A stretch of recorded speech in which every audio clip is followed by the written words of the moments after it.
श्रीकुलदेवता प्रीत्यर्थस्तोत्रम्।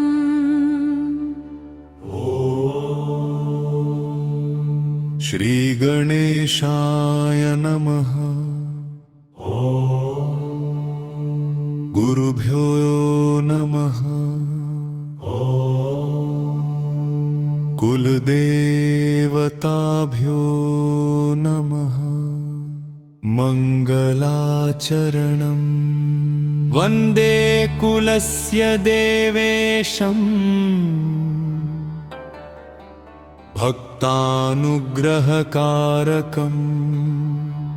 यत्प्रसादान्महाशन्ति सर्वदा हृदि जायते।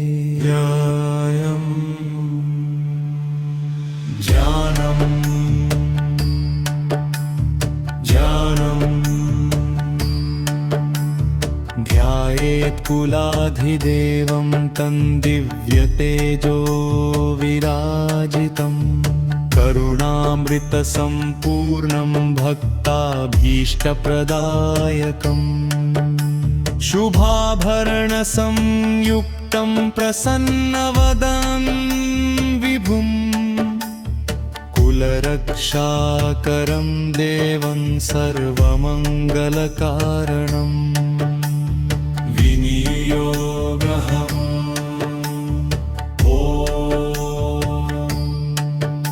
अस्य श्रीकुलदेवता प्रीत्यर्थस्तोत्रस्य ब्रह्मा ऋषिः अनुष्टुप् छन्दः।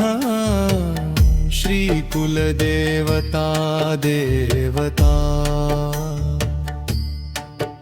कुलदेवता प्रीतिसिद्ध्यर्थे जपे विनियोगः। ऋष्यादिन्यासः ॐ ब्रह्महर्षये नमः शिरसि। अनुष्टुप् छन्दसे नमः मुखे। श्रीकुलदेवता देवतायै नमः हृदि। बीजाय नमः गुहे। शक्तये नमः पादयो। कीलकाय नमः सर्वाङ्गेषु। करन्यासः ॐ कुलदेवताय अङ्गुष्ठाभ्यां नमः। ॐ रक्षिण्यै तर्जनीभ्यां नमः। ॐ शुभप्रदायै मध्यमाभ्यां नमः।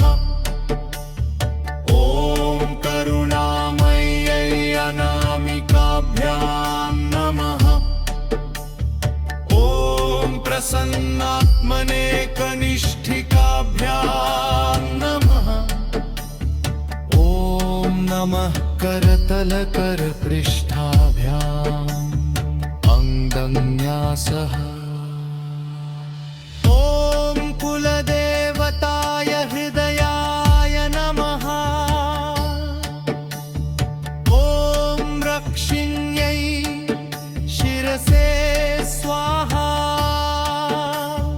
ॐ शुभप्रदायै शिखायै वषट्। ॐ करुणामय्यै कवचाय हुम्। ॐ प्रसन्नात्मने नेत्रत्रयाय वौषट्। ॐ नमः अस्त्राय फट्। अर्गला कुलदेव प्रसन्नो भूत्वा भक्तचित्तं प्रकाशय। स्नेहं श्रद्धां च मे देहि सर्वमङ्गलदायक। अंधकारं दगक्रोधलोभमोहादिकीलकम्। प्रसादेन देवेश विमुच्यतु ममान्तरात्। साधक इंजिका कुलदेव कृपा सिंधु हृद्बीजं मे प्रबोधय भक्तिद्वारं सदा उद्घाट्य स्वानुग्रहम् उदीरय स्तोत्रम्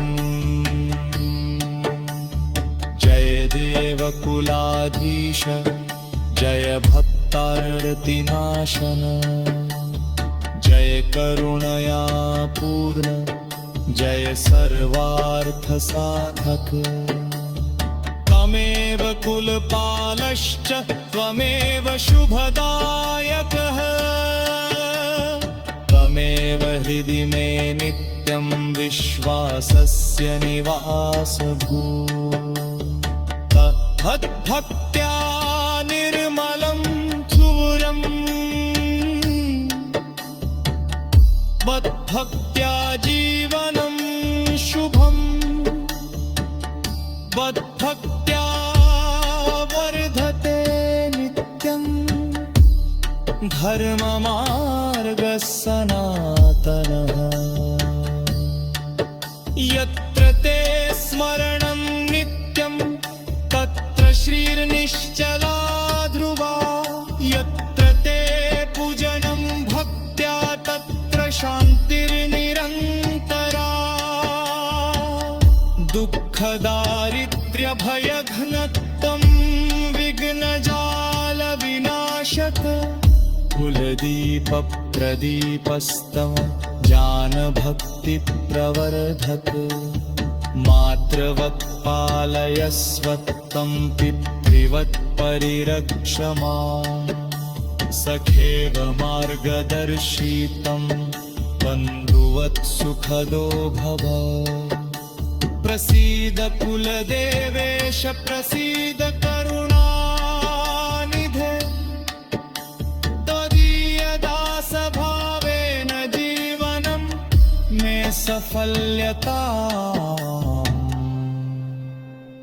फलश्रुति यक्षध्वा पठेन्नित्यं कुलदेवति मङ्गलम् तस्य गेहे सदा लक्ष्मी शान्तिर्भक्तिश्च वर्धते इति श्रीकुलदेवता प्रीत्यर्थस्तोत्रं सम्पूर्णम्।